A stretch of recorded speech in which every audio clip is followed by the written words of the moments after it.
Let me just say something nice about the Marvel Universe before we get all up in it. Okay. Of all the communities of superheroes that exist, Okay. the Marvel superheroes, more than not, derive from some kind of science or scientific principle, if not the people themselves. You look at Spider-Man. You know, he was in his science class, and he gets bitten by a radioactive spider. Right. Dr. Banner is a medical doctor.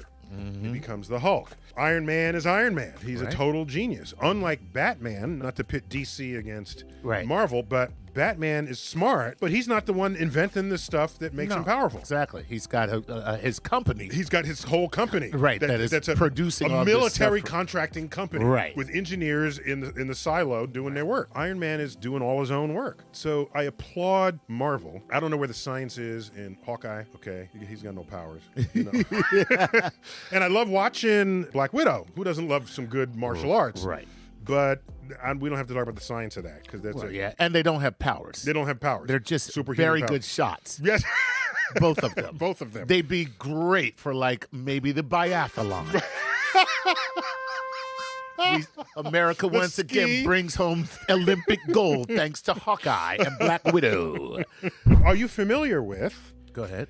the periodic table of fictional elements? Oh, well, It's online. Go Get check out. it out. Yes, it's all there. I gotta look So Finkillium is there. Finkillium. Finkillium, that's an element on the original I Dream of Jeannie. They needed an ingot of Finkillium. There is the stuff that was in the Absent-Minded Professor. Flubber. Flubber's on the periodic table, and it's full. They got a full periodic table, so I love it. Oh, they also have unobtainium from Avatar. From Avatar. That's Avatar. So all these elements are there. So people have thought about how one might organize them. I can tell you this. One of the remarkable things about this universe and the periodic table of elements in particular is that from element to element, the properties can be so different from one another that it is not completely crazy that you just have an element that has all the properties of vibranium. You know, you can take a cubic inch of gold and hammer it so thin that you could like gild an entire football field with it. So gold is the most malleable element. Right. And that's why you gild things with gold. Right, yeah. Okay, because you don't take much of it. Yeah. It looks like you have a lot. I mean, you can make it so thin that you can actually brush it onto surfaces and gold leafing. Yes, you get gold leaf. Okay. Right. So you look at the diversity of properties of elements on the periodic table. Not only that, the diversity of molecules you can make with the elements. Wow. Here we have sodium, which is a metal soft enough that you can cut with a knife.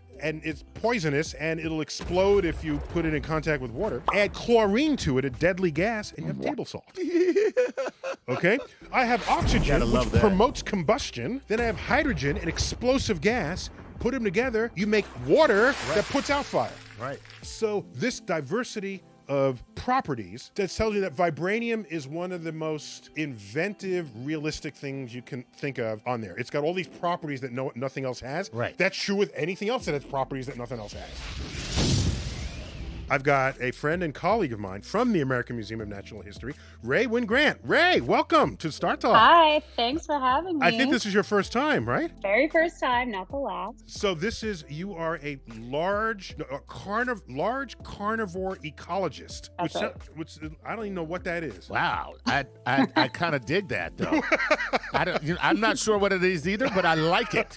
You know. But more broadly, you care about the environment and the intersection of life and food chain and this sort of thing. And so we've got some questions. So, what would happen to the ecosystem if half of all life was suddenly disappeared? Because the bad guy on the Avengers Endgame, in the previous movie, he snaps his fingers and half of all life goes away. And in his warped sense of justice, he's trying to help the other half survive so that there's sufficient resources for them. Now, they didn't make it clear whether they killed half of all plant life as well. Right, yeah. Because plant life is also alive. Then is he killing half of all worms? I was going to say, if his reasoning is that he wants to increased resources, then you wouldn't want to kill half of all plant life because that's a resource. Right, for the animals. For the animals. So, but he's also killing half the animals. They didn't make that clear, and I don't know if what they did in the comic book, but let me just ask you, if you take half of any animal species that's in equilibrium with its environment, let's start with an equilibrium case.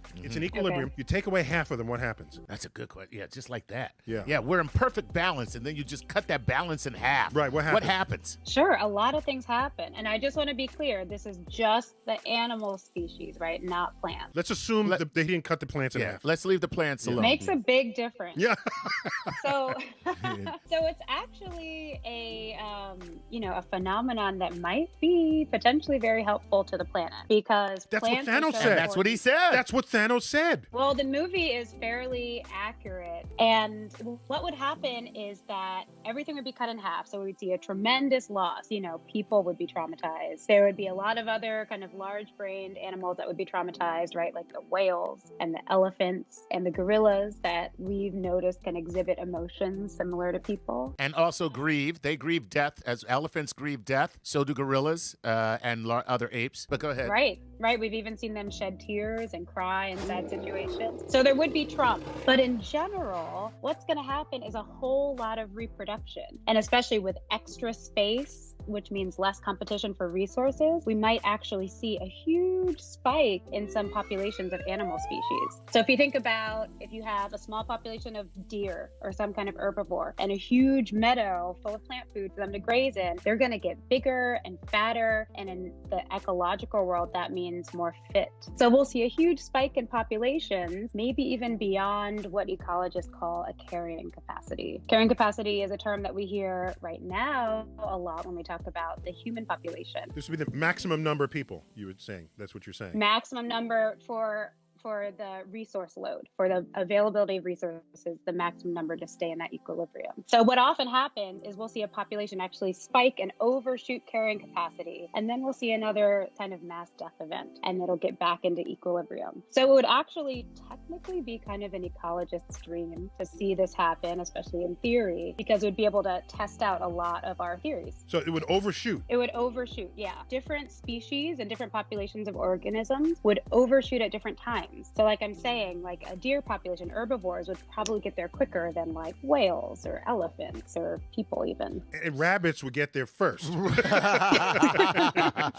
Exactly. You can bet on that. So it seems to me that Captain Marvel is supremely powerful on a level that should preclude the need for any other Avenger. Well, yeah. Why do I need someone who shoots bows and arrows when I have Captain Marvel? Why do you? Why do I need vibranium if I have Captain Marvel? Why do I need Iron Man who can fly with jets when she can move through the vacuum of space?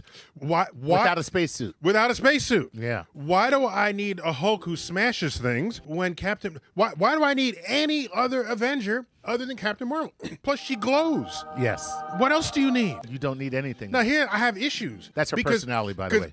That glow. That glow. I'm just saying. So now, if you want her to move through space, you can imagine that she quantum teleports. Right. Okay? I don't know if you knew this, but if you put water in a glass, it can't get out because the glass has walls. Right. So the walls are boundaries between the location of the water and the table. Right. Does it make sense that if the walls were not there, the water would then settle down and spill all over the table? Absolutely. That's obvious. Of course. So what that means is the water has a lower energy state it could occupy, but the walls are preventing it. Okay. Because if you move the walls, the water won't stay there. It goes on its own. Right. It's called a lower energy state. Okay. Oh, by the way, the table is higher than the ground. If you put a crack in the table, it'll go through the table and hit the ground. Right. It prefers to be even on the ground. Right. Than it does to be on the top of the table. Than it did to be in your water glass. Okay.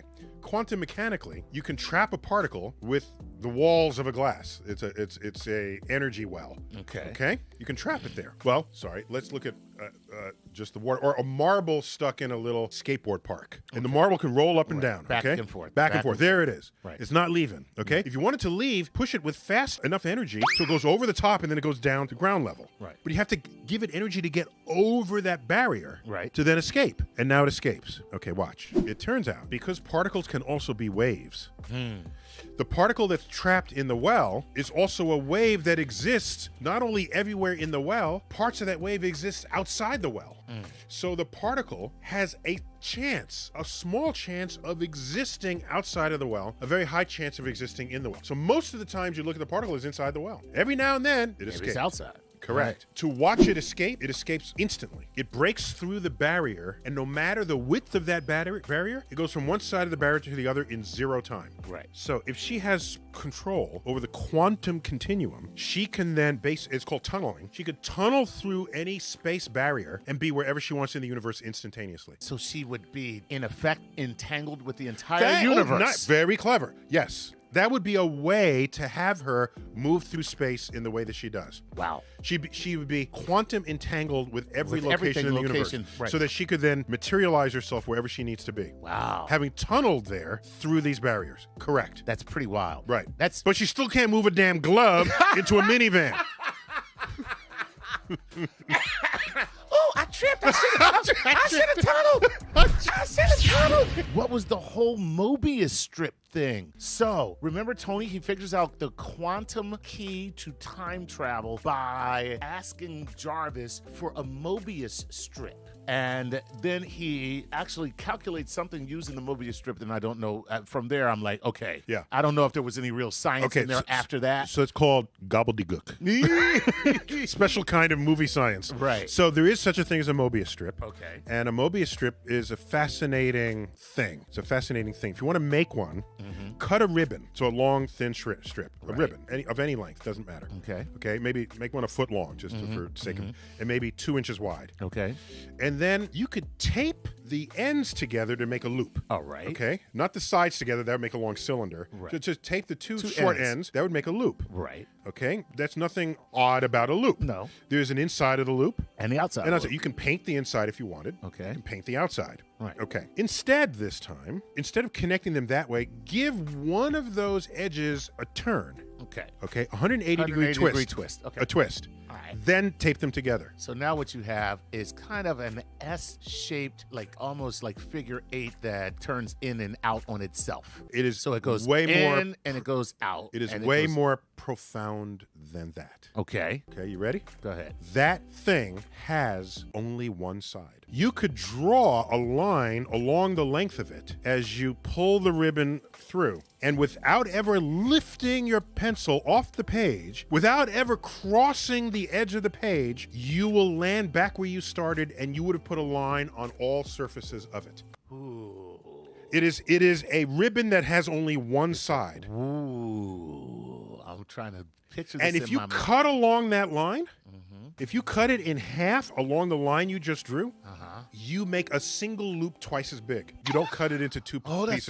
Okay. Wait. So, So it just becomes. Wait a minute. I'm feeling pretty it. visual. Maybe you feel I'm it. pretty visual. You're a visual dude. No. So I'm saying because what's happening is the twist now, as you cut, as it opens up, it just becomes a circle. a bigger circle. Okay, that's what it is. It's a big circle. Okay, so now the point is, so you throw in a Mobius strip, which is cool and has a dimensionality interest to it. Okay. Okay. But then you put a time travel spin on it. Right. All right, so if your path through time is on a Mobius strip, you can come back to where you were, but you're not exactly where you were. You're on the other side of that space. Right, but even though it Okay. only has one side. It only has one side. See, that's it. Look at that. Oh, I see what they did there. Okay. All right. So if you had to create mumbo jumbo gobbledygook, Mobius strip is the way to go, baby. Mobius strip will get that for you. Chuck, we have hardly any time left. I'm doing a lightning round. Let's do it. What is the biggest scientific inaccuracy in the movie in your estimation? On all the spaceships, they made no reference of any gravity generator, and they all should have been weightless on their spaceship. Or have magnetic Floating boots. through space. But they didn't show that Right. or give any shout out to it. Right. Nobody Some was little weightless. nobody was weightless at any time. Never. Right. And the weight matters because you could be standing upside down in the ship, and if it's rotating, all of that works. They didn't give any thought to that, especially the Guardians of the Galaxy people. Okay. Or what creatures. How is it that the Cap, as in Captain America, can throw his shield and it comes back to him like a boomerang? Because it is a frisbee. Let's be honest. Wait. I thought it doesn't just come back to him. It bounces off of things back to him. It doesn't just come back like it's on a yo-yo. No, he throws it, it hits its target, and it comes back to him. Otherwise, he'd have to run after it every time he threw it. You know what? I don't know. Right. But you're right. So it may be hitting if there's stuff a thing facing you, right, there will always be an angle with which you can throw something where it bounces straight back to you. So he's just good at pool. He's good at the cue shot. Exactly. The cue ball shot. He's banking stuff. Right. That's all. I never remember seeing it just go and just come play back. frisbee with himself. Yeah, okay. Or boomerang with himself. Right. It hits something and comes back. Okay. Okay, good. Unless I missed a movie that he was in where he did that. Okay, next. Right. Plus, it's very boingy, right? It's very boingy. Right. So it'll go and then retain the energy, Yes. the coil energy, and come back. Come back. Ne- Okay. okay, next. Why didn't Ant-Man go up Thanos' butt like you said? What do you mean, like I said? What do you mean, like I said? Okay. That's pretty funny. He'll have to wait for the director's cut. Tony Stark says something like the Planck scale messes with the Deutsch proposition and creates the EPR paradox. So what the Okay, is he talking about? Forgive me, I don't know what the Deutsch proposition is, but he did mention the EPR paradox, which is the Einstein-Podolsky-Rosen paradox. That's a real thing. Okay. And Einstein is Einstein, the other two are other physicists, and they got together and explored in the discovery, in the dawn of quantum mechanics. It's like, this is some weird stuff. Is it real? Right. Can we create a thought experiment that is a paradox that will reveal either a new truth or unravel the truth that we think we've just discovered? So I don't know if there's a Deutsch proposal. Mm-hmm. I think they just threw that in there. If there is, I don't know it, okay? But EPR is a very well-known paradox. So the EPR paradox is real. Well, no, so Einstein-Podolsky-Rosen paradox, this is back in the early days of quantum physics, where we're really scratching our heads. Not we, I wasn't there, but my people, my physics, progenitors here, scratching their heads. What does it mean to not be able to fully know the reality of an object, of a particle? Heisenberg noted you can't simultaneously know the momentum of a particle or its position precisely at the same time. So Einstein's uncertainty principle means you can't know with accuracy the position of a particle and its momentum, which means its velocity and which speed and direction it's going. Okay, you can't know both simultaneously. The more you know of one, the less you know of the other. So if you know the velocity of something, you don't know where it is. Right. If you know where it is, then you know exactly how fast it's going. Okay. Even though you don't know where it is. Right. So this would be good, Chuck, next time you stop for a speeding ticket. Right. And the cop says, do you realize you've been going 65 miles an hour? Yeah, but I don't know where I am. And if the cop is quantum physics literate, I bet they let you go. Yeah, that's going to happen. So they had thought experiments to explore the nature of that reality. Okay. And it was confronting all of the thinkers of the day to sharpen their ideas about what quantum physics is and what it could mean. So at least they made an attempt to put some real science into Yeah, it was an attempt. It was an attempt. Okay. Another one. Quick. Give me third one. That's it. We got through all the questions. We got through 'em. Oh, my gosh. Oh, wait, there's one more. One more. Go. It says, Neil, I am Groot. That's the question. That is a question. That's the question. Okay, so I think most people in life never really know who they are. So that really, at the end of the day, we should be deeply respectful of Groot, who does. Right, because he knows I am Groot.